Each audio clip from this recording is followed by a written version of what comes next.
Be really intentional about putting a team together. I was in! Crawled out of the pond and started screaming.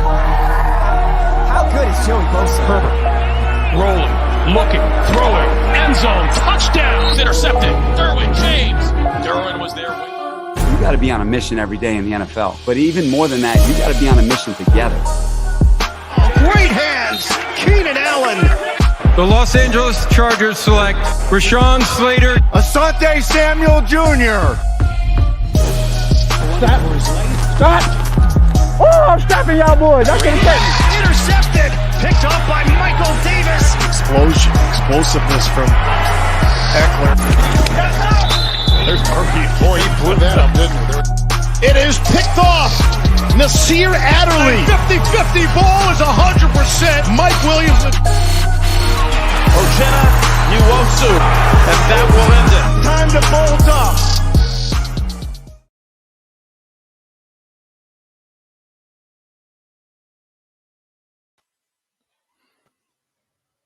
Welcome to another edition of Chargers Unleashed. Jake Hefner and Dan Wolkenstein here with you from the LAFB Network. Today's show, of course, is being brought to you by UFC Fit in Temecula, Brewery X in Anaheim, and Chargers Bolt family. Dan, Let's go! you can go back to the Victory Mondays that you and I have talked about, and like we said, in 2020, they were very few and far between. It's hard to imagine one that maybe you have to go back to like the early 2010 era, back when Phillip Rivers and this team was making the playoffs consistently every year. But it's hard to imagine a Victory Monday that is as sweet as this one, because what the hell happened yesterday? Let's go! Wow. Let's go! Chargers 2-1. We are live with all of our friends and Chargers Bolt fam everywhere. For those who are watching, streaming on whether it's Facebook, on Twitter, on YouTube, you name it, come say hello, stop by, leave your comments. Let's have some fun today. We are going to be interacting with all of you as we go through the Week 3 huge victory of the Los Angeles Chargers 30 to the Kansas City Chiefs 24 in Arrowhead. Jake, is this a gangster's paradise? Is this what it feels like? Are we doing this? Is that what we're doing? Look,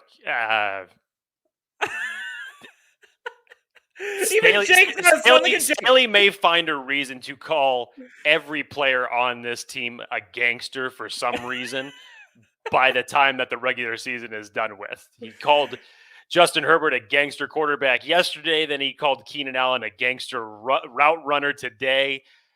I don't know. I think he's going to redefine the gangster term eventually before this season's done. Look, I can't get over how much we saw yesterday and how many demons we were able to kind of get off our back. I shouldn't say our back, off of their back. I didn't play. But the team did so many things well.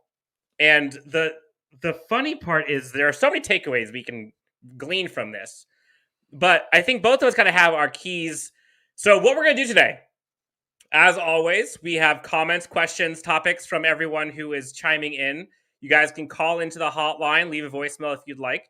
We have a few voicemails we're going to get to at the end of the show. We also have kind of our keys, key takeaways, key matchups, things that actually happened in the game.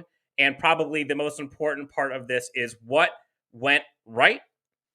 But Jake, I don't even know where to start with this. I have kind of like my key takeaways, but the first takeaway I have right now is I have seen more smiles from Jake Hefner in the first 2 minutes of this podcast than I can remember in the history of this show. How are you feeling? It depends on how you slice it, Dan, because if you were to, you'd have to separate them between like genuine smiles and sarcastic smiles, because last year I threw plenty of smiles, but it was more out of laughter and so just crying. sheer humiliation in humor on, at the time, how bad this team was looking on a week in and week out basis, save the last, 4 weeks of the season. But, hey, for this Chargers team that's notoriously off to a bad start, and the way that you let the game get away in Dallas or at SoFi against Dallas. They say that winning cures all ills. And holy shit. I really can't believe what I witnessed yesterday, because it felt a lot like there were certain aspects of the Washington game that you go back and you think to yourself, historically, there was things that could have easily turned in Washington's favor, that the Chargers could have lost that game. But any time that you go to Kansas City to have to play against Patrick Mahomes, who has essentially owned you since he has been in the league, and Kansas City coming off of a loss. Dan, did you realize that there were, in the last 2 weeks for Kansas City, 2 big trends have stopped? Patrick Mahomes, who was flawless in the month of September, lost last week in just crazy fashion at the end of the game against the Baltimore Ravens. And the Chiefs, because of their loss yesterday to the Chargers, now have a losing record for the first time since 2015. I mean, when you are that accustomed Must be to nice. winning, when winning is like your next door neighbor and you just expect it, like, you're ordering, fresh goods from DoorDash every week and just expect it to be there on your doorstep every Sunday morning. It's always right here. When something like this happens, I understand why everybody in Kansas City is freaking out, because when you are that accustomed to winning and then something like the last 2 weeks have gone on, it just feels weird. But welcome to the rest of the NFL world.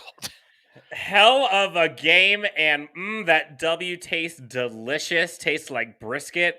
Can't get enough of it. What up, Herbillis? Thank you for coming in. I know we've already had a few people. Jason has come in. Andres has come in already. Angel, we got a bunch of comments here already, Jake. So we'll try to weave these in and out as we go. Jake, you tweeted about it. We talked about it in the last episode. Oh, it felt so good. Yes. I know. I picked the Chiefs to win that game, and trust me, separate occasions at the end when it was 2-14 and the Chiefs get the ball back, I thought the game was over at that point. And even when Patrick Mahomes had an opportunity left with 32 seconds and a timeout left, I still thought, holy crap, we left him too much time. But it was so gratifying to pay off what I said at the end of last week. And what I said was, imagine if the Chargers are able to get a win in Arrowhead, how much flack that Charger fans everywhere are going to say, you saw it. Do you believe it? Or you believe it now that you saw it? Oh, and you have to give Mahomes credit. I don't know. He owned it. I don't know who that was that asked the question. Yeah. That reporter that asked the question about that afterwards in the post game, he said, "I guess I believe it." Like he just owned up to it. Man, like we said last show, imagine the euphoria of us sitting here on a Monday night, getting to talk about a Chiefs victory or a Chargers victory over the Chiefs, and yet here we are. And so, for folks who have not seen or do not follow us on Twitter, we had a lovely kind of 3 hours later SpongeBob meme with Jake's tweet after the game of believe it when you see it. And man, that felt good. Man, that felt good. Yes, Jason, I believe you are correct. Justin Herbert I think it's glitched. That's what he meant to say. The NFL Matrix. And there's so many ways to go about this. And Jake, I think there's a ton of takeaways that we can get to here. But I think what was on display for me, and I went back and watched this game, and no, we're not going to go through and do like a recap. We all know the Chargers won. We all know what happened. We all know like the play-by-play. We're not going to get into like the nitty-gritty of each individual play because you all saw what happened on Sunday. But we are going to get into some of those takeaways that I don't think people necessarily either witnessed or appreciate. And hopefully after this conversation, we can all be on the same page of like what we just saw. Jake, how would you assess the Chargers' defensive performance yesterday? They did everything that they could do, Dan, honestly. I mean, getting the 4 turnovers throughout the game, putting pressure on Mahomes in not the conventional way that we thought. They actually got very creative in ways that they put pressure on Patrick Mahomes. Guys stepped up. Joey Bosa, who I know we'll talk about in just a few minutes, was just an absolute monster given the circumstances of how he was coming into this game. But given all of that, Dan, for how they performed defensively, it still came down to the last play of the game. And that's just what you have to realize when you're playing the Kansas City Chiefs. It's going to come down to that. There should not be anybody, Chargers fans, Chiefs fans alike, who did not think that when the score was 14-3 at halftime, that the Chiefs were not going to come back and not score points and Chargers make are gonna adjustments win and eventually get 35-3. theirs. Come on. I mean, hey, I would love to see it, but let's let you knew if Charger fans who've been watching this team for a long time, you know that the Chiefs are going to get theirs. And whether we're talking about the Alex Smith Chiefs or we're talking about the Patrick Mahomes Chiefs, they're going to make adjustments because they have that good of a coaching staff, and they're going to score points regardless. Dan and I's final score for both of this game was a high-scoring game, and it turned out to be just that. But ultimately, Dan, to keep the Chiefs at 24 points, first off, is just an accomplishment. I mean, you tell me that, I would say, okay, so that means that the Chargers probably scored 17, I'd have to guess. But to outduel them under the circumstances when really the Chargers needed this win more than the Chiefs did. And I say that strictly because the Chiefs are going to be there at the end of the day. Still going to finish the season with double-digit wins when it's all said and done. But the Chargers coming off the loss that they gave up to Dallas, and when you have 2 divisional opponents that are right behind that game, coming off the way that you lost it, then having to travel cross-country for an early game against one of the best to ever do it, I mean, this station in the long term. It really is. It really is incredible. It is incredible. And I think one of the things that is mind-blowing to me is, like, you saw a little bit of this as you're watching. Like, the Chargers are doing great. First quarter looks good. I mean, there was kind of a stumble and drive a little bit, but here and there, like, overall, at the end of the half, you're winning. You should be up 21-0. You end up being 14-3. But folks were acting as if, like, there was, like, hell had frozen over. No one's doing well. And the team is not performing. And I'm like, what are you talking about? Like, the Chargers are doing about as good as you possibly could. Yet, here we are, and Chargers Twitter is going ballistic, as if, like, there's something wrong with this team. Let's remember, the Chargers got 3 turnovers in the first half, 4 turnovers in the total game. And there is no way to stop Patrick Mahomes. You're not going to stop the Kansas City Chiefs. The best you can do is contain them, try to blanket, put a huge kind of lid over the entire offense, try to contain kind of the disruptive, huge plays, and try to make them be perfect and force turnovers. By the way, it looks like Jake's internet has gone out, so he'll probably be joining us in a bit. So I'm going to be going solo until he returns. The Chargers defense played about as perfect of a game as you possibly could do as a defense against that team. Jake, welcome back. Thank you. It is currently the year 2021. And the Chargers just won, Jake. Isn't that weird? What? Yes. So the Chargers played about as good you could on defense against this team. And this was a complete team win. And so one of the, I think, biggest takeaways I had from this game, which we're going to get into a bunch. And we're going to get into a lot of, like, the specific players who performed well. He talked about Bosa. We'll talk about a whole bunch of them in a bit. But for me, Jake, there was some coaching that we saw on Sunday that we have been begging and praying for to arrive to LA. And I don't necessarily think people recognize just how impactful coaching was to this victory. And you heard a lot of people, Jake, talk about, oh, Lombardi this. Oh, we should blitz more. Oh, we're like, there were so many things that people were saying. And I was just like, are we watching the same game? Jake, what was your kind of overall impression of just what the coaching staff was able to accomplish yesterday? I think as a whole, you have to look at it and just say collectively, what an accomplishment.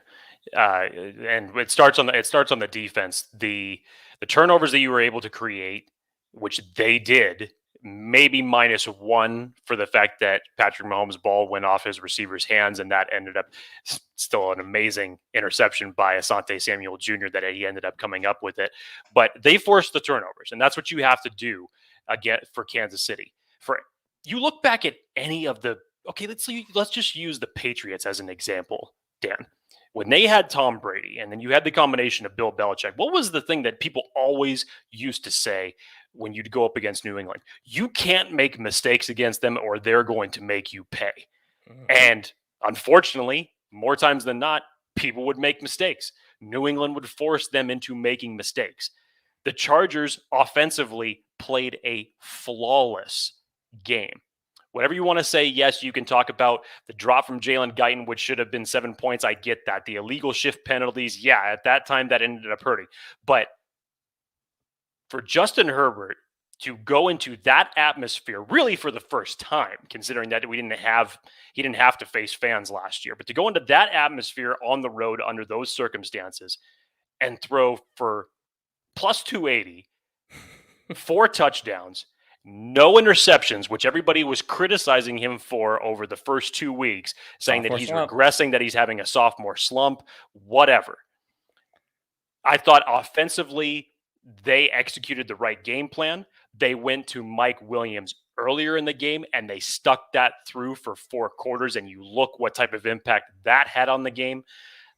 Keenan Allen obviously was making plays. I'd still, as things go along, I would like to be getting Jared Cook and Donald Parham a little bit more involved, a little bit more, much like Austin Eckler did in the first game against Kansas City last year. He was another focal point of this offensive scheme. And hey, credit to Storm Norton, who gave up a ridiculous 10 pressures last week, 2 given up this week. So much improved. The offensive line was much more improved. Gave Justin Herbert plenty of more time to make some of these passes downfield. So, yeah, I mean, it starts from the top with Brandon Staley, Dan, as you were saying. The guts and no showing of fear that really you have to play against championship-level teams like the Chiefs to go for it like he did in fourth down scenarios. I think there was 3 throughout the entire game. And had no fear with it, especially when it comes up to a 4th and 4 call. You trot Vizcaino out there to essentially kick the field goal. Then you take a timeout, say, no, let's think about it. He goes to Justin Herbert. He says, what do you want to do? Let's go for it. Okay, 4th 4 comes up, and it's a false start. Normally, if this was last year's coaching regime, this is either a field goal attempt or you're punting it away, or most likely it's a field goal attempt and it's missed and you're giving Patrick Mahomes a short field to go down there and probably win the game. But what does Staley do? 4th and 9, I don't give a damn. Throw it, because you trust your quarterback more than you do your kicker, especially in the weather elements that were playing in Kansas City for that game. And look where that got you. Look where that got you. Here we are celebrating a victory, and yes, you are correct, Carlos. Alohi saved the day with that last interception, and Jake, you and I both had bold predictions come true. We talked about the young safeties going to come in, get interception. Happened. The amount of plays that we saw from Nazir Adderley, from Alohi Gilman, from Asante Samuel Jr., from Tavon Campbell, which we'll get to. A lot of this is personal skill from these guys. But, and I'm going to get into this here, the coaching that was on display on Sunday was something I have never seen covering this Chargers team.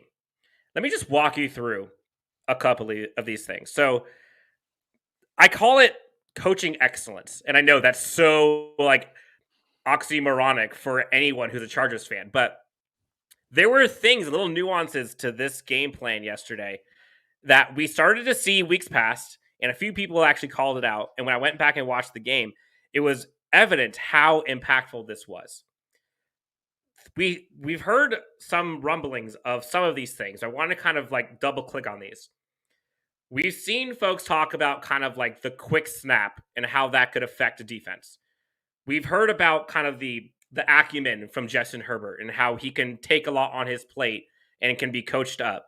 We've heard a lot about like the communication between center and quarterback and how important that is.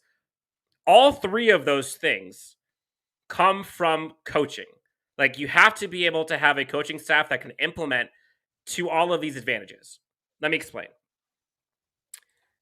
Quick snaps, for example.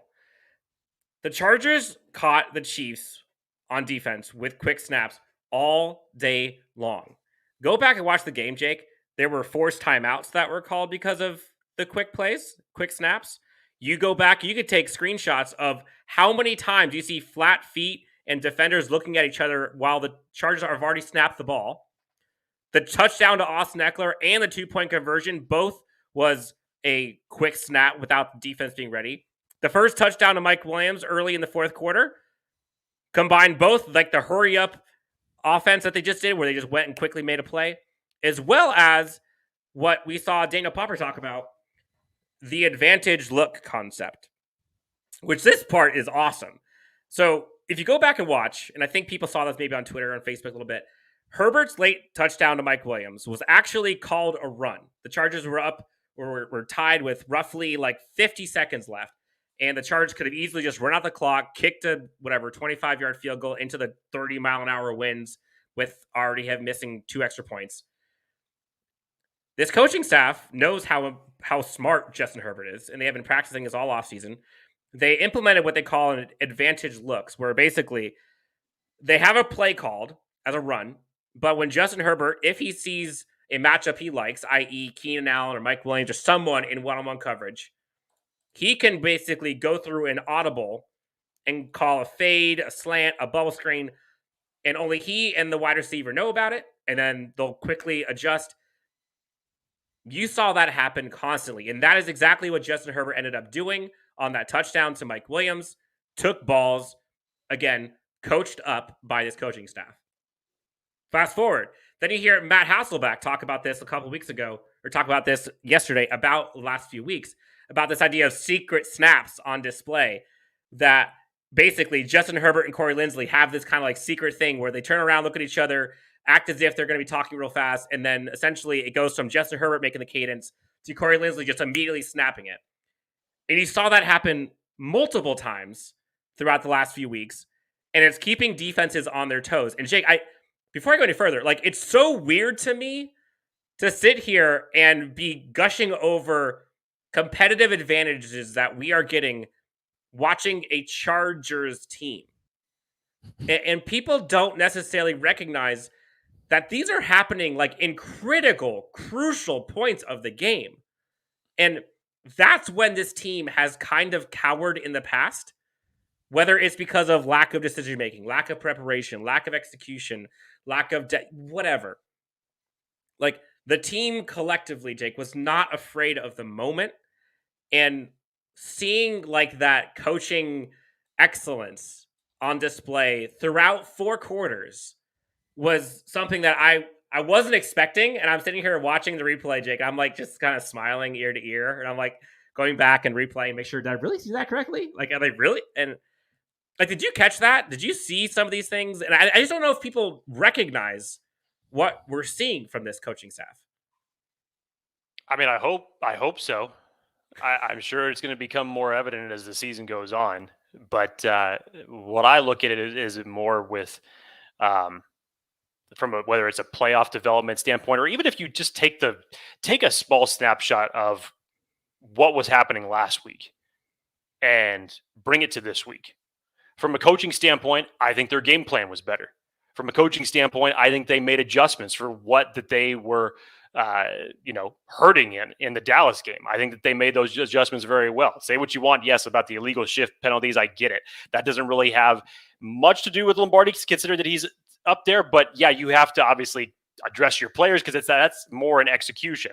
As Tony Romo was saying, Justin Herbert has to get the timing down as far as when to snap the ball. He has to realize that there's still guys that are moving there. So that's overall an execution.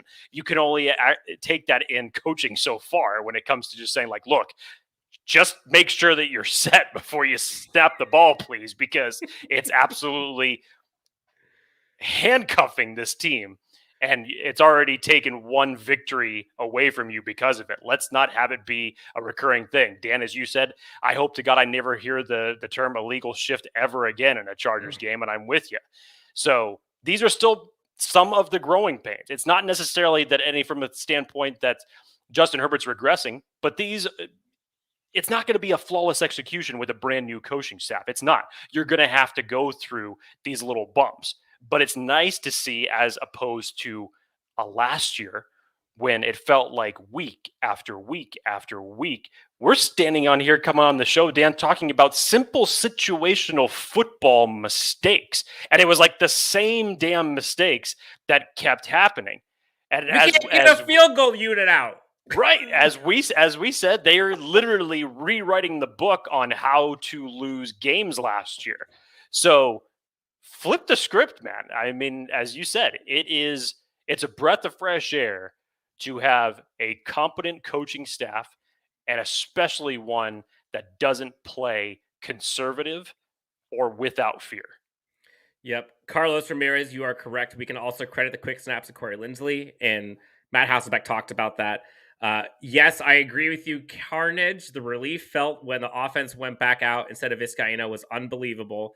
Like all of us, I'm sitting there, I'm like, we're about to kick a 49-yard field goal in a 20-mile-an-hour wind when our field goal we've missed 2 extra points. I'm like, this is a Chargers loss. This is how it happens. Like I see this story before, and 4th and 4, false start. 4th and 9, doesn't matter. They go for it anyways. Jake, this is really cool. Carnage actually gave us a second comment. I'll read this out for the folks that are listening. It's crazy that as someone who only started following football and the Chargers this year, he's from England, even I can feel the difference in this team compared to previous seasons. So apparently what happened was he heard us. The fan base that a lot of people say that doesn't exist. He heard the frustration all the way across the pond from Chargers fans and said, oh, okay, so they really have a lot of problems. And I can already tell watching 3 games of how different this team looks. Yes, he heard us. He did. Teroy Lee, let's go Chargers. Thanks for tuning in. Folks who are tuning in, listening right now, thank you guys so much. If you can, click a like, subscribe, smash the subscribe button, as well as the likes, and get those thumbs up and having some fun here, get some more content out for you guys. Jake, Nick Wilson, 30 years of watching the Bolts. Started following, he was 7. That makes him 37. He's right around our age. Nick Wilson, great time to be alive. And yes, living in Gangster's paradise. That 4th and 9 was gangster AF. Man, that felt good. All right, so getting into another kind of component of this, and I think, Jake, you'll like this. And Chargers fans everywhere probably like this. When is the last time, Jake, we got to see a aggressive play calling and aggressive coaching from a Chargers team? Aggressive, specifically.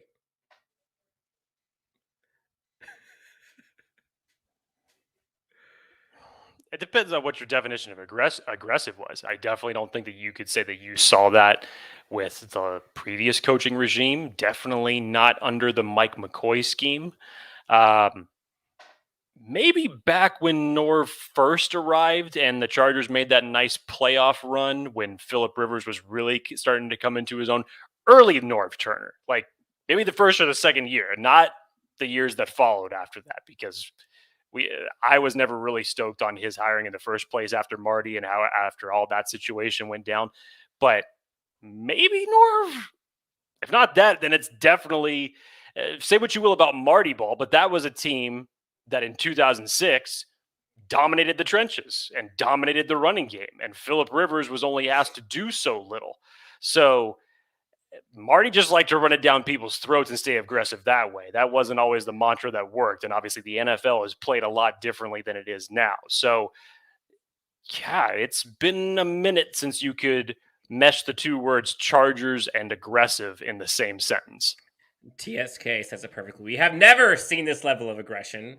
And shout out, we have a special guest here, Jake.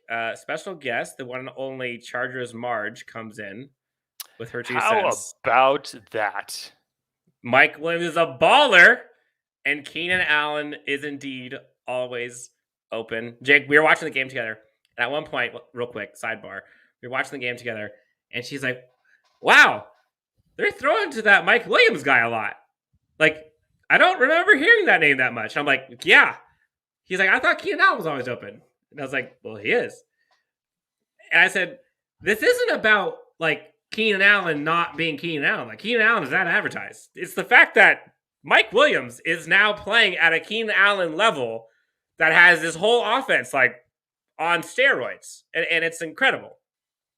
So when I heard her give that quote of Keenan Allen's always open, my heart melted a little bit. All right, so back to aggression, okay? Let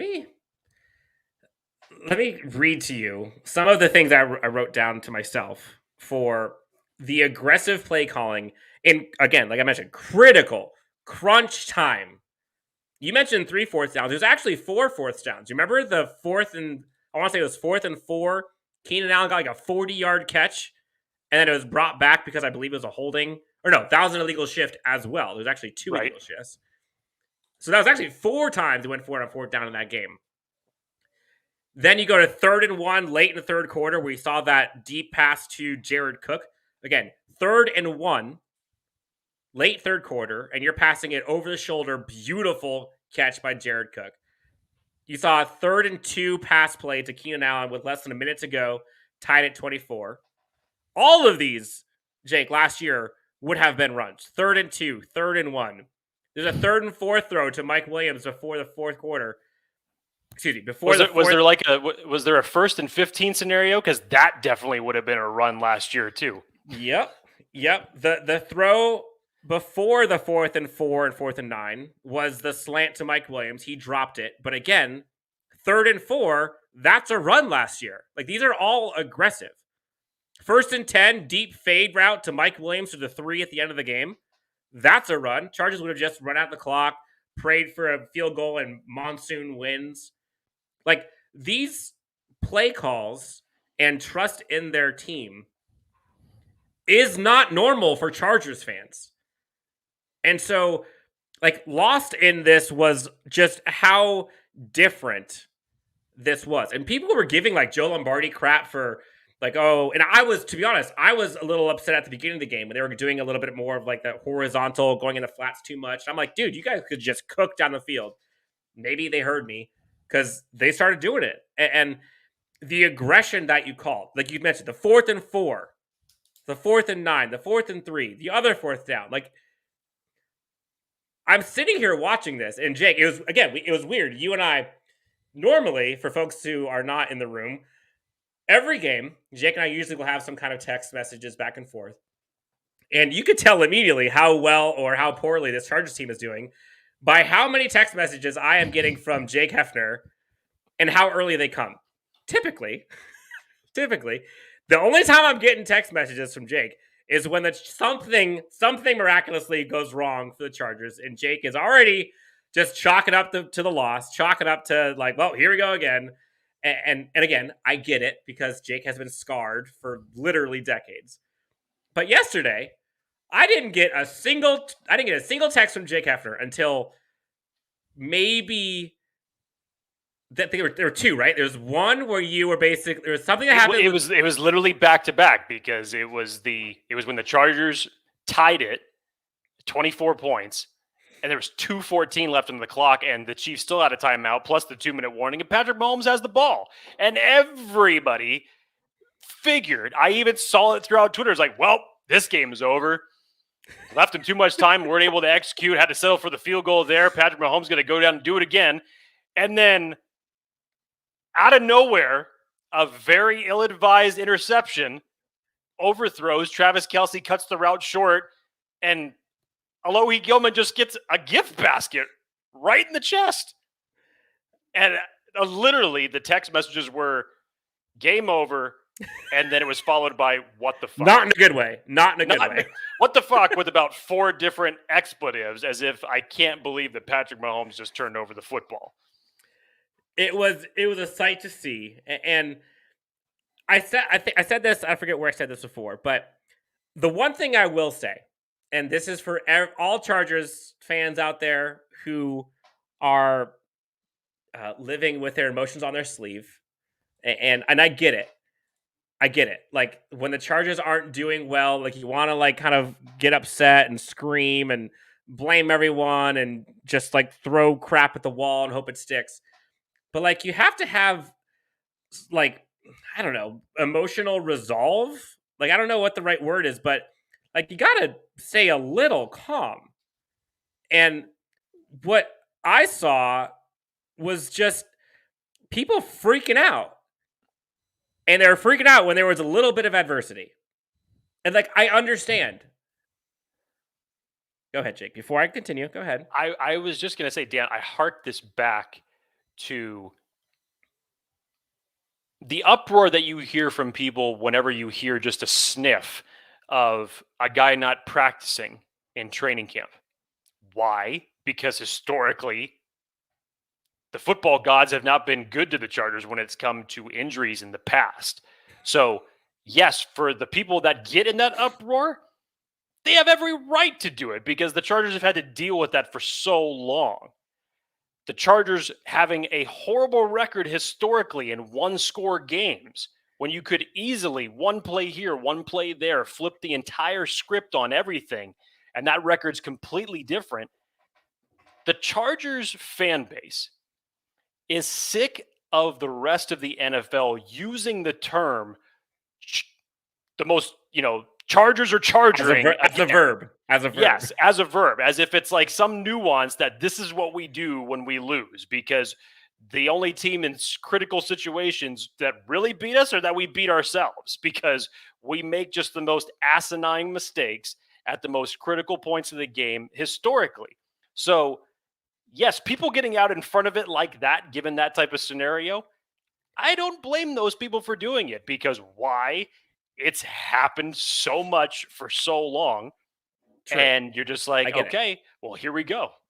I get it. And Nick Wilson asked, did you guys see Nick Hardwick's Instagram post? He talked about Marty and Raiders Week. I did see this. And before he talks about Raiders Week, Jake, he used a term that I thought was the perfect encapsulation of what went wrong with Chargers Twitter for about 30 minutes.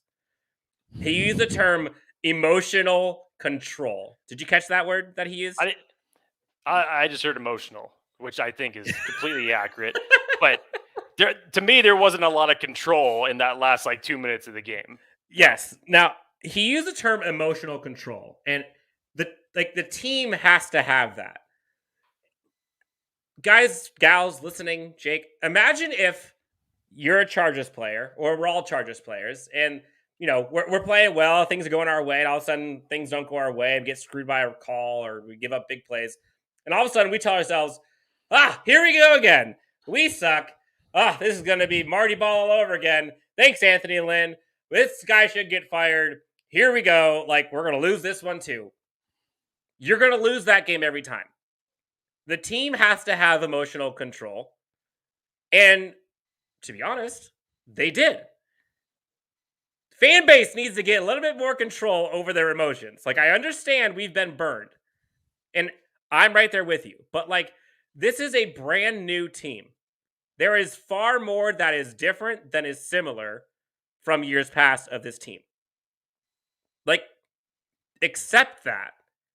And then be a fanatic of the team.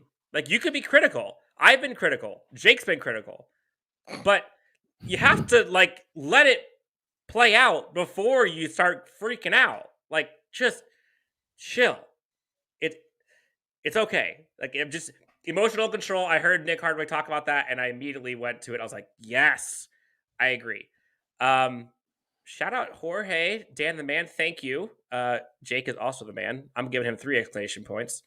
Ian Alexander, Jake, pitching himself still. Talk about Jerry Tillery for a sec, Jake. How impressive was the script flip that we saw on Jerry Tillery? I was going to get into the unsung heroes, really, of this game, but we talked about the pressures that Joey Bosa was able to put on earlier. Second behind Joey Bosa was Jerry Tillery. And this is what I really liked about this, and this goes into more of the coaching scheme, and you can layer this and flavor this however you want it to. But I think we know now who Jerry Tillery is. He is not one of these, guys rushing off the edge that is going to get consistent pressure. That's just not him. And yes, he still has a lot to work on when it comes to his aspects in the run game and obviously getting after the pass rusher. But in Notre Dame, when he played there, his biggest aspect, and one of the aspects that the Chargers drafted him, was to get interior defensive line pressure.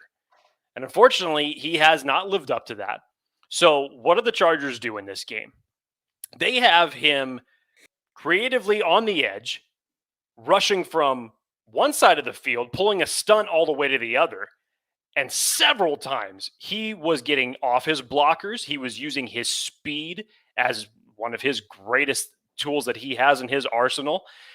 And he was getting after Patrick Mahomes, and he was rushing him. He may not have put him on the ground, but he was harassing him. He was making him move around in the pocket. Whatever the hell Jerry Tillery ate, whatever the hell Ronaldo Hildo ate that morning, just have that be the continuous breakfast served every Sunday, please, because give me more of that. This is how you're creating space for Jerry Tillery to win matchups. Put him in a position where he can win with his speed. So he doesn't necessarily have to go through a guy, but find a creative way for him to go around a guy. Figure this out. And if that was the blueprint for something to build forward, I'm not going to go as far as to say we're going to see this same result next Monday or the weeks following. But if that is a blueprint for this coaching staff to follow, give me that all day. We're going to get into some of the unsung heroes, or just heroes, individual playmakers that helped this team win. But before we get into those, Jake, there is something that I think we need to talk about, which is the scheme against this Kansas City Chiefs, specifically on defense. And I think you and I differ on this. So let's talk about it. In my opinion, Chargers had arguably, I have like a piece of fuzz that's stuck to my face for the last 10 minutes. I have no idea where it is. I'm trying to get it off, so I apologize for people if they're like, what are you doing? In my opinion, we talked to Nate Taylor about this earlier, covers the Chiefs. There's 5 keys to the Chargers' success. I'm going to see if I can remember these on the fly. Score 30. Do not blitz Mahomes. Force turnovers. Efficiency in the red zone. And embrace chaos and take advantage of it. And they honestly got all 5 of those. Crushed it. I think they were 4 for 5 in the red zone. They got 4 turnovers. Actually forced another fumble on Patrick Mahomes. If the Chargers would have fallen on that one on his scramble, we would have had it. But again, I think it was offsides on them. Or maybe it was legal formation. I forget. But we actually forced 3 fumbles and 2 interceptions. Yes, the Chargers gave up 100 yards on the ground to Hilaire. Gave up some scrambles to Mahomes, but not really that much. They gave up 2, I think, at the first drive. Otherwise, it was the last drive where he ran for 20 yards, but it really didn't mean much. How do you want to play? Who do you want to beat you? Do you want Mahomes to beat you? No. Do you want Kelsey to beat you? No. Do you want Hill to beat you? No. I'd rather have the other guys beat me. And if they beat me, they beat me. And that's exactly what they did. I'll take Clyde Edwards-Hilaire having to get 100 yards to beat us. If it's between that and a 70-yard bomb to Hill, I'll take 10 runs. I'm cool with that. The Chargers, in my opinion, their defense played about as good as you can against this offense. Say what you will about the Chargers giving up a bunch of rushing yards. Sure. You're going up against the best offense in the NFL. You're not stopping them. You're hoping to contain, force them to go methodically down the field. And that's what you did. And you got turnovers. And your guys actually finished. Which, Jake, you and I talked about constantly last year. There's so many opportunities the Chargers had. Balls right in their hands, and then they just drop them. Fumbles happen, go out of bounds. Dropped interceptions, like you name it. The Chargers actually held on to them. And you heard Brandon Staley talk about it. You heard Derwin James talk about it. Like, that is critical, especially when you're going up against an offense like the Kansas City Chiefs. I mean, you saw it. Like, the Chargers were not going to get beat by long plays. I think they gave up 2 plays of 20-plus yards or more the entire game. Like, that's how you beat this team. And they did it perfectly. So I couldn't have been happier with how the Chargers played this team. Sure. Could they have pitched a shutout? Yes. Against the Chiefs? No. Yeah, maybe you have to go back to what's everybody been really talking about the struggles with this team. Obviously, you can look at a bunch of different things from the Dallas game, but there was 2 trends that I talked about last week that really worried me heading into this game. One in particular that I said they had to have it if they had any chance of winning. Anybody saying how they're going to fix the run defense, at this point, I don't know. Okay, we're probably not going to fix the run defense in 2021. So just gear up for that. Expect that. You go into next year, put some high draft stock in it, maybe bring in a free agent. You're going to have to, considering certain guys in there's contracts up after this year and are probably not going to be with this team anymore. So I don't know how you fix it. At least just stop the hemorrhaging at some point and just at least make it more like a slow bleed. But I actually thought that the Kansas City Chiefs game plan against the Chargers in giving Clyde Edwards-Helaire the ball, regardless of the fact of whether he fumbled twice, was the right thing to do. It was the right game plan because you're going right towards the weakness of this defense. And all that was going to do was going to open things up for Kansas City. But the biggest thing, Dan, the other trend that bothered me was prior to this game, the Chargers made 10 trips to the red zone. Only 3 times did they score a touchdown. Mm-hmm. Yesterday, they were 4 for 5 in that category. Should have been 5 for 5. Stupid illegal shift. Should have been 5 for 5. But that was a correction that absolutely needed to change in a hurry. And it did. And that was great. And that just, again, to your point, again, talking about the coaching staff, Dan, being aggressive, that's the aggressiveness that you have to have. And if you're going to have it against any team, it has to be against the Chiefs, because there is no way that, in my opinion, that you can hold them under 20 points and you're going to have to outscore them. And so you'll have to go blow for blow with Mahomes down the field. Every opportunity that this offense gets an opportunity to score, you have to take it. Every time I saw people bitching about the defense, I was like, the offense hasn't scored yet. We haven't gotten 30. So what are we doing here? State Farm, sorry, Mahomes, I can't sell you home insurance. You're a liability. That needs to be the next commercial. Shout out, I'm going to mess up this name, A. Pimentel. Yes, I agree. That was hilarious. Good job. I think that should be a commercial, Jake. What about you? The State Farm commercial? Yeah. Yes, Nick. Or State Farm gets a new slogan. State Farm. I'll see the insurance when I believe it. I'll believe the insurance when I see it. Chargering as a verb, I know all of us are so over that. And again, that goes back to the demons I think that we've exercised a bit of. Like, there were a lot of times they could have done that these past 3 games. And some of them, like, they did some of them. But, like, it's a different team. It's a different team. Yes, Dark Bosun, 369. Staley's first year there will be many highs and lows, but we'll keep building towards a Super Bowl caliber team. Jake, the thing that's crazy to me, it has only been 3 games. 3 games into this new era, new regime. Did you expect to see this much of a drastic change this fast? No, but Me neither.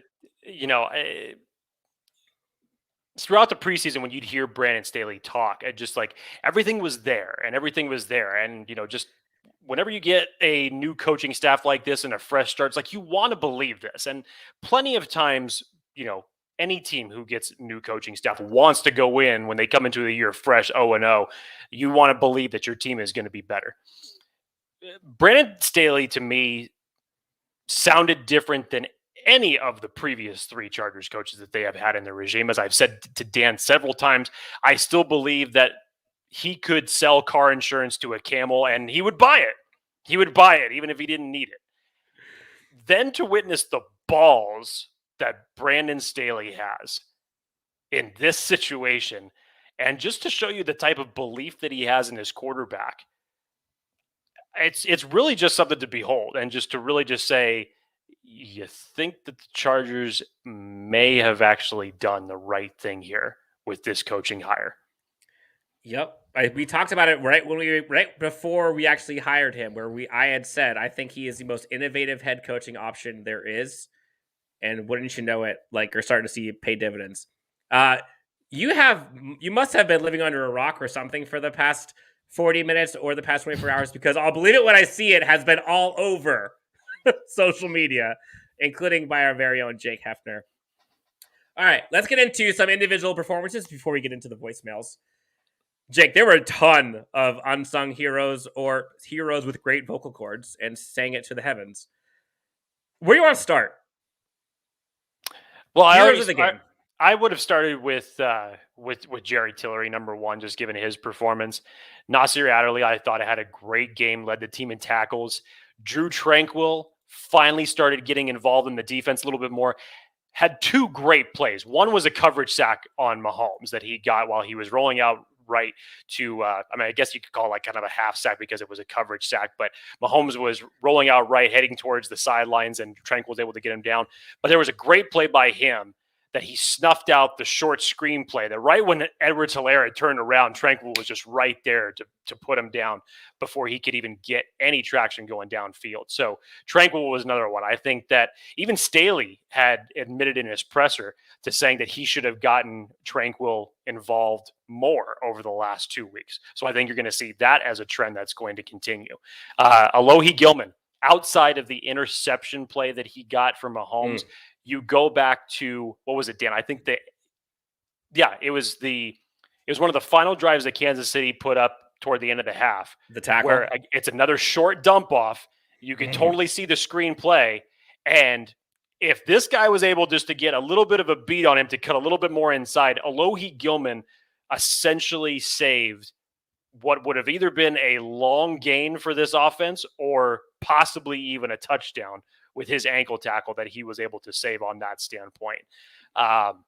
Kaiser White had a number of good hits that he was in there on. Obviously, that sack Tavon on Mahomes Campbell was awesome. Yes. Obviously, Tavon Campbell punching out the ball and creating 2 crucial turnovers to Clyde Edwards-Helaire and giving this offense another opportunity to go down and score points. Defensively, Dan, it was fantastic. Offensively, you got to look towards the offensive line, and what a difference again! What a clean pocket makes. I had mentioned Storm Norton earlier. You go from giving up 10 pressures to a guy who hadn't played defensive end since high school 1 week ago, and now today you only give up 2. I think the coaching staff made adjustments to give him more help and do it early and often, because they were moving Chris Jones on that side. They were moving him out of his natural position in interior defensive line. They were moving to the edge, but that didn't end up paying too many dividends here. Rashaan Slater, another obviously just amazing game. Austin Eckler, I think, had a very, save for the touchdown, I think he had another just productive game. Yeah, and it seems like to me against the Chiefs, he's always going to be putting up these type of numbers. You go back to the final box score, what he was able to do in the rushing game. It's nothing that's going to blow your socks off, but again, in the receiving game, the option that he was able to be. And then to find himself wide open on his touchdown run. We could talk about Mike Williams and Keenan Allen all day. It looks like they're just going to continue to do their trends and be their guys right now. But these guys, more on the defensive side than anything, these were the unsung heroes of this game. Yeah, there were a lot of people that you could talk about that played well. Yes, How weird is it? Like this alternate reality where we're talking about like positive performances from the offensive line. And yes, obviously. Marcus McNeil was a long time ago, and that's too long. But damn it, does it feel good to have a left tackle back there? And Slater is arguably better than him in his third NFL game. It's remarkable that he fell to the Chargers at 13, as it was that Asante Samuel fell to us at 47. But he has been as advertised and more. Yes, I agree. Storm Norton was also pretty good. Jorge comes in. Everyone except Pipkins. I think Pipkins was actually the one that messed up on the play. That was the fourth down. I think he also did. He may have done a false start at some point in the game. I'm sure of it. But yeah, if you're going to put it in any simple factor like that for the offensive lineman, I've given Pipkins way too much flack on this show already, and I'll calm down because I'm in a good mood. But good. Let's just say I agree. Yeah. Question for the group who are listening and watching. We'll go ahead and put some of these up as we get going on the rest of the episode. But what was your favorite part of the football game? From the time the clock started to the time the 60 minutes ended, what was your favorite part of this football game? Jake, you mentioned a lot of the guys who are unsung heroes. We got to talk about Mike Williams. Not so much an unsung hero because it's just a bona fide. I'm using the word. I'm using the word bona fide. Where's Craig here we go. There's one. Bona fide baller. Mike Williams, have a day. I think he's in top 5 in both yards, receptions, and in touchdowns in the NFL. Anybody grab him on their fantasy waivers? Because I don't know anybody that drafted him during the normal regulatory rounds of fantasy football. Anybody grab him in their fantasy waivers 2 weeks ago? Good on you if you did. I just missed him. Like literally, I think I missed him by like an hour, and then it's too late. And now I'm like, God, dang it. Yes, Jorge, you are correct. We're naming almost the entire team. That's how you know it's a good game. Look, Mike Williams, I mentioned it earlier. He's making most of Chargers Twitter eat their words when everyone talked about like, oh, maybe he's not a good route runner. We shouldn't pay him. Like Mike Williams looks darn good. And something to remember, Jake, you and I talked about this offline.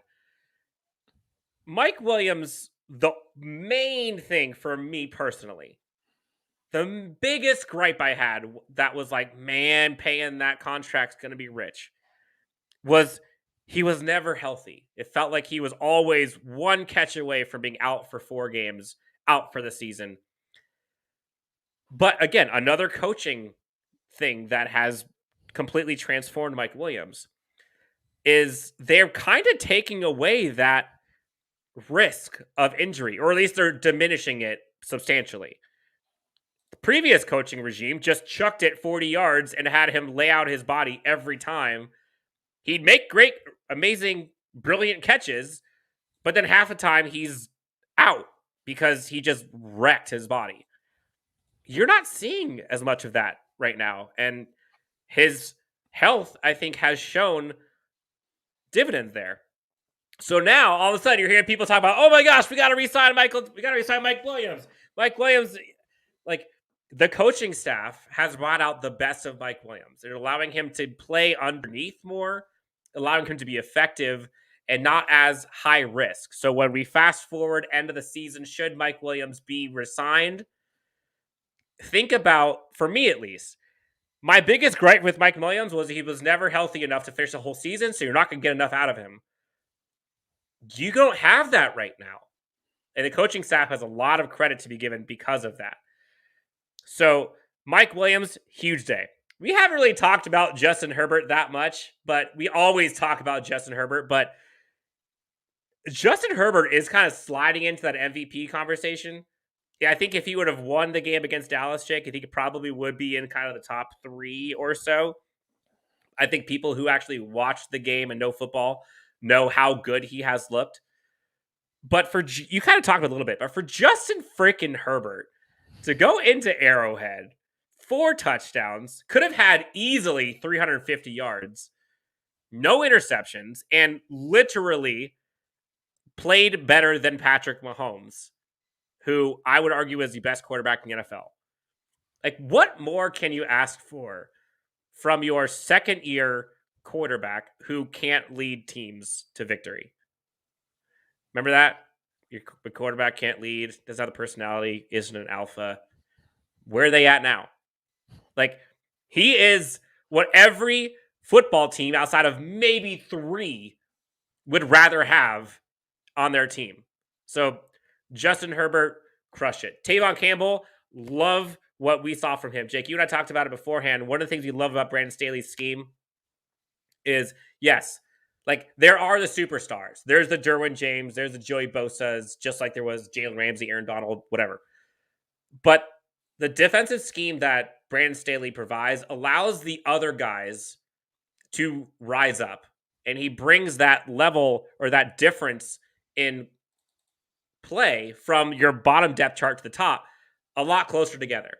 And so to see Tavon Campbell, Alohi Gilman, Asante Samuel Jr., like all these guys making plays and getting costly turnovers, and like that, I think, is one of my favorite parts about this. Is Staley talks about like winning as a team, and you heard about it and never really got to see it, and now you're seeing it, and you're not just having to rely on your stars to win you games. The whole team gets to do it.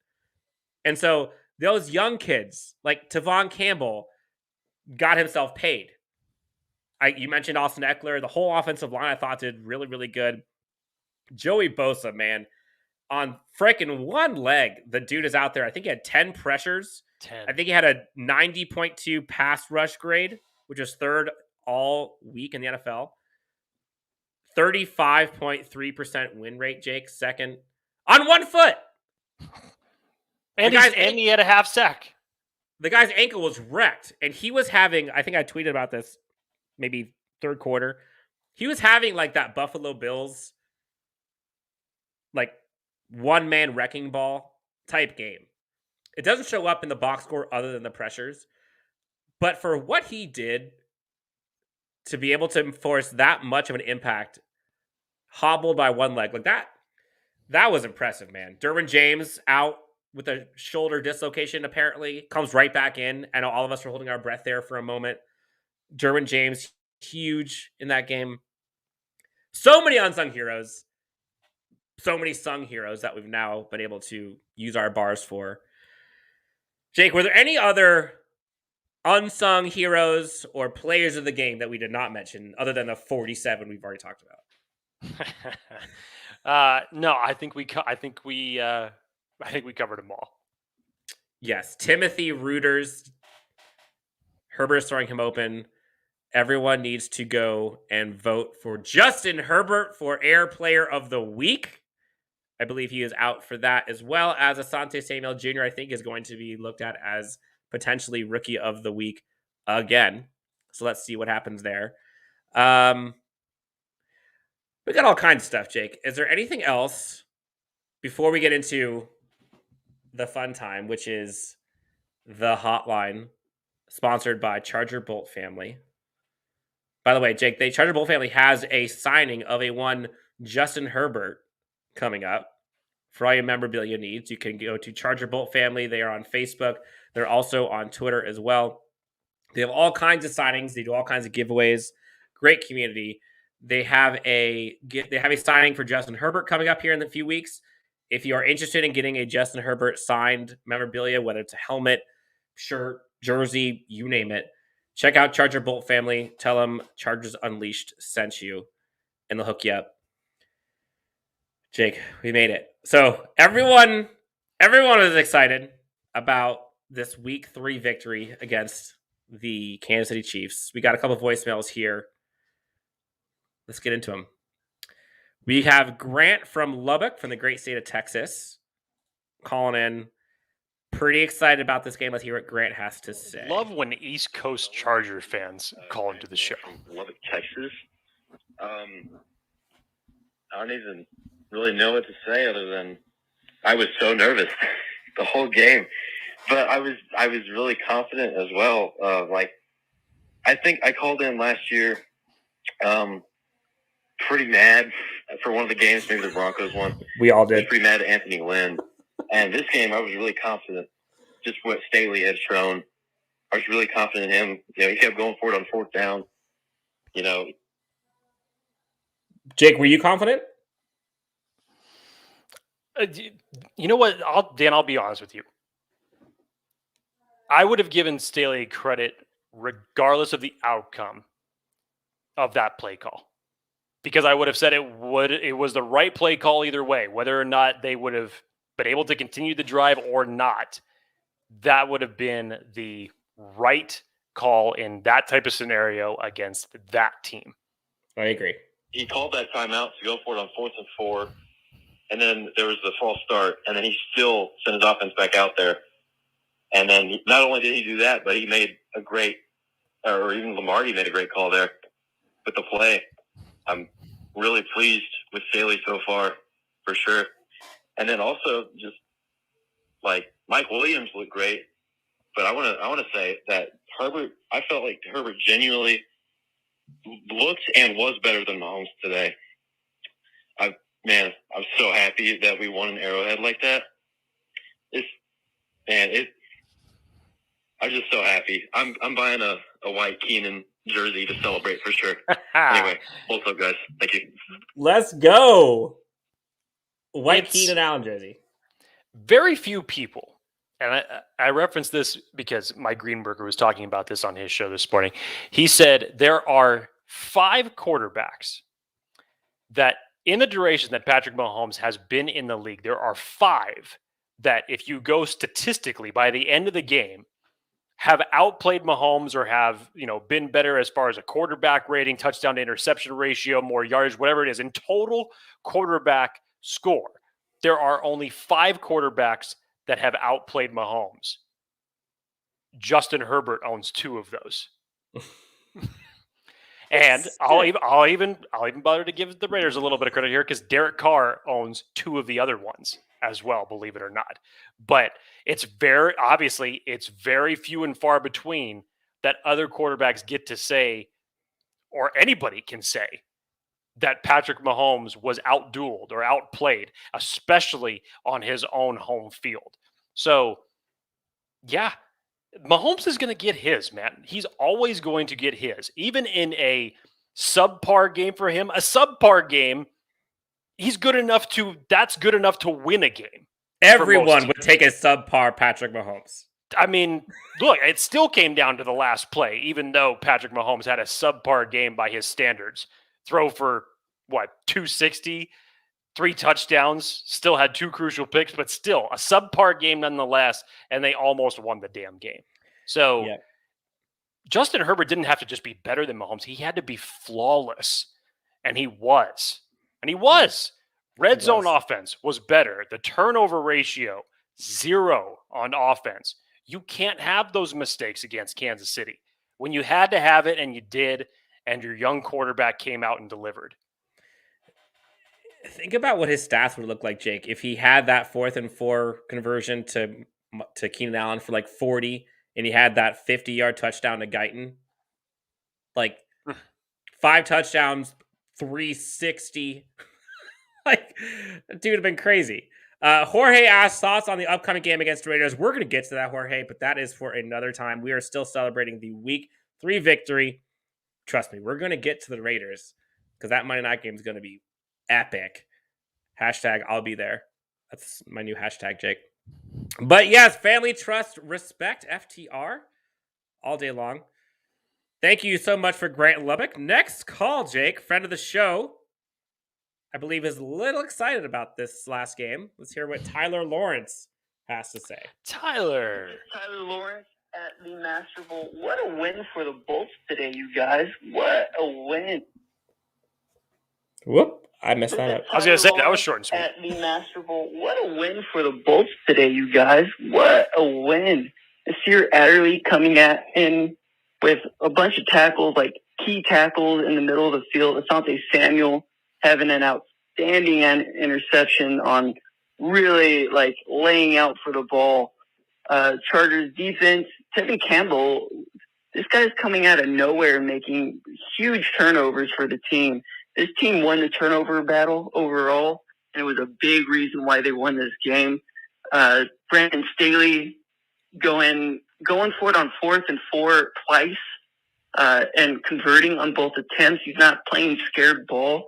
Even in that situation where I might have kicked a field goal, he's playing a different game, you guys. He's doing really well as a head coach, and I'm just excited to see how this team has improved overall. The energy on defense, Mike Williams, who really was a terrible route runner for a long time there, and he had a double move. He faked a slant, went for a touchdown, faded in toward the pylon. He's really, really improved. I might have to retract my statement about him not being a good route runner. But overall, this team is different, and I'm excited to see where this leads. Thank you guys so much, and bolt up. Dan, I could see this theme coming out of your ears at that part of They went back in. There's like, They went back in. breathe, calm down. He's giving him the credit, even retracting his statement a little bit. To summarize Tyler's comments there, yeah, it just feels different. It just feels different. Normally, you'd have to rely on your big names to win you the games, and not to say that you didn't have to in this game, because the big names came to play.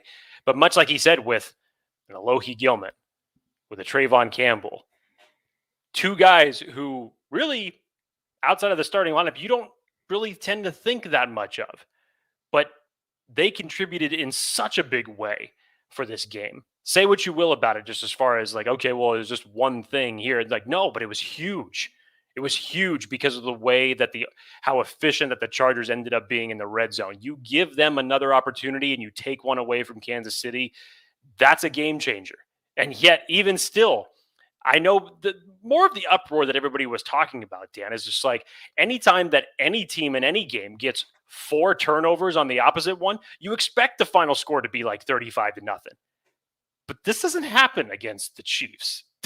They're always going to get theirs.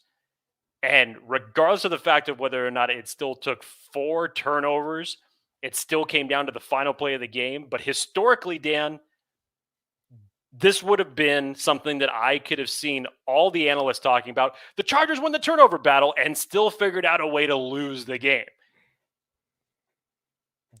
Like you said at the beginning of the show, that was a demon that was exercised. That's normally a game that we historically lose, even if those same things end up coming to fruition. As you mentioned, if that's an Anthony Lynn-led team, number one, there's probably not 4 turnovers, especially with Gus Bradley at the helm. But yeah, you probably lose that game 10 out of 10 times if we're talking about different coaching and different player development. 100%. 100%. Thank you so much, Tyler Lawrence, for giving us a call, friend of the show. Can't wait to have some barbecue with you at some point. We got to get that brisket going. Epic timing. Ken from Charger Bolt Family, the founder of Charger Bolt Family, comes in with a bunch of lightning bolts. Robert, we talked about Charger Bolt Family and the upcoming Justin Herbert signing. We will get you a link. I'll send that to you offline, or if Ken, if you're still on with us, if you can send over the link in the comments and I can go ahead and update it. I know you're in West Virginia, but again, for all your memorabilia needs, go to Charger Bolt Family. You can find them on Facebook as well as on Twitter. We'll put the link in our description afterwards in the episode. Check them out. Thank you for tuning in, Mr. Ken Mary. And yes, he is 2-1 against Kansas City, which is crazy. And the only one that he lost was on 3 58-yard field goals. Granted, one of them was against backups, but still. Really, it's 1-1 because the game that you played last year, the final game of the season, wasn't against Patrick Mahomes. So really, it's 1-1. But still, regardless, the makings of the rivalry are here, and I'm all for it. Yep. And I believe we've got someone that is agreeing with us. I'm not sure what exactly they're agreeing with us on, but I think they just think that we're right with everything we say. Jake, I think that's going to wrap things up. Folks, if you have not already, give us a like, give us a thumbs up, and subscribe. We're going to have some fun episodes coming, and I promise you, you are not going to want to miss one of the next few episodes, if not all of them, because we're going to have a special guest that you guys are going to love. He may or may not be a player for this Chargers team. Wink, wink. But until then, Jake, are we officially going to turn the page, and talk about Raiders next time we talk? You know what it's like for Raiders week. And for a team that has basically surprised everybody, maybe with the exception of Raiders fans, is currently 3-0 and currently on top of the AFC West, tied with the Broncos, as everyone predicted was going to be the case 3 weeks into the season. And now you have another divisional game that has huge implications as far as positioning in the AFC West.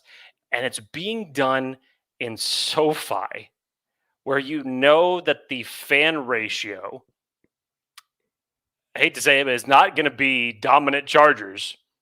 It's probably going to be more reminiscent of the Cowboys game.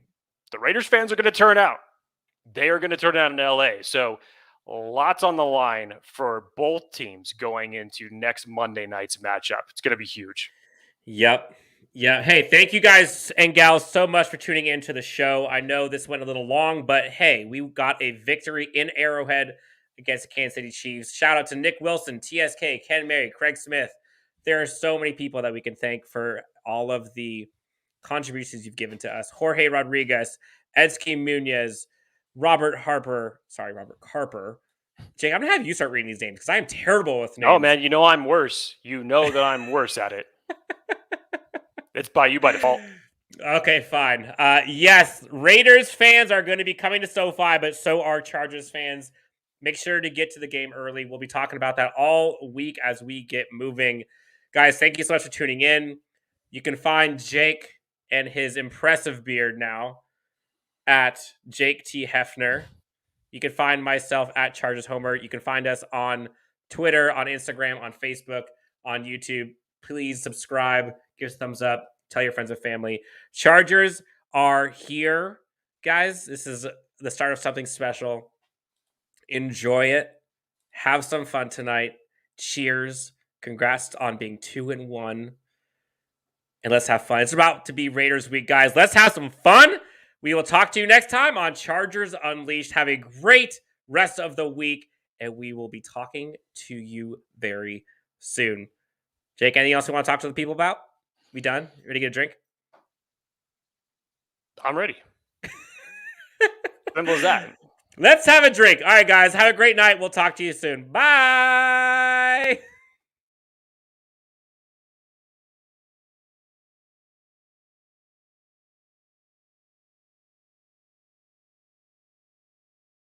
To be really intentional about putting a team together.